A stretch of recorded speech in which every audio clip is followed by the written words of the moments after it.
Well, let's now go back to Joe Biden's broadside to Russia ahead of his first overseas trip as US president, warning it will face robust consequences if it engages in harmful activities. Following G7 and G20 meetings, he's expected to meet Russian President Vladimir Putin face-to-face in Geneva in a highly anticipated summit. Well, Sam Greene is the director of the Russia Institute and professor of Russian politics at King's College London. Sam, great to talk. See you.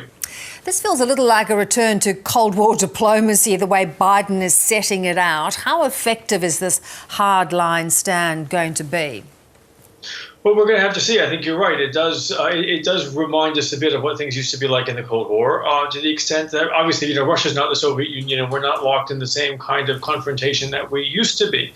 But the reality is that 20 or so years of sort of thinking about partnership between Russia and the United States are well and truly over, and we are reverting to some old habits. One of which is to really try to score points. Also, make pictures for domestic television in the United States about all of the things that Washington is unhappy with. That includes what Russia is doing in Ukraine. It includes what Russia is doing in its own domestic politics, and of course it includes what Russia has done and may eventually want to do again in domestic American politics. But I don't think that there's any illusion, right, on Biden's part that this is actually going to achieve something. It's something that has to be done, and then they can get on to the real business, which is elsewhere. Yeah, so let's talk about the real business. What do they hope to get out of this first face-to-face meeting, setting the parameters for both sides?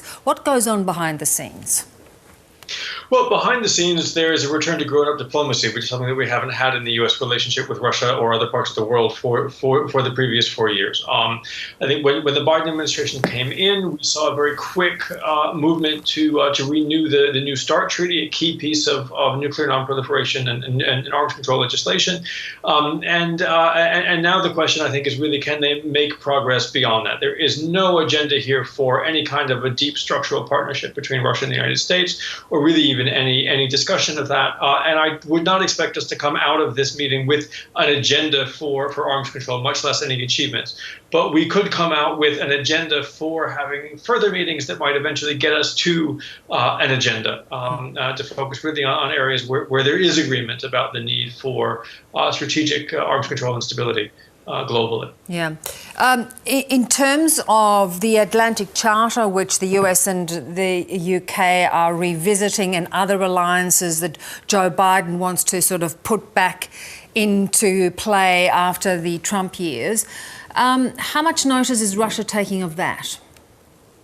Well, I think they are taking notice. I think one of the things that Biden clearly believes, right, is that to the extent that the United States is going to be able to shift the relationship with Russia, to push back against Russia in places like Ukraine, but also obviously to shift the relationship with China, it is going to need its alliances and its relationships, particularly the transatlantic alliance with the European allies in NATO. That's something that the Trump administration had been able to essentially drive a wedge between Washington and its European allies, something that was to a certain degree empowering for Moscow. So that's something that Moscow will see as unfortunate, and we'll be looking to see whether or not there are still any fissures in which it might be able to insert itself. Yeah. I just mentioned the fact that Alexei Navalny's supporters, the jailed critic of Putin, have now been banned. It's important for Putin to be able to save face. It was, I guess, that move today was as much of a warning to Biden that he's going to be a tough guy too. Well, look, I mean, certainly to the extent that Putin wants to save face, he's not interested in saving face in front of Biden. He's interested in saving face to a certain extent in terms of his own domestic constituencies. And I think making it very clear, right, that Russian domestic politics is not going to be a negotiating point in the relationship with the U.S. or with anyone else. Russia, the Kremlin is going to govern the country the way it sees fit, and that includes excluding the opposition from any form of electoral competition competition or really formal, legitimate political participation. And the Biden administration will talk about that. It has to talk about that. It will make its unhappiness unclear. But Moscow will make equally unclear that it frankly does not care. Yeah.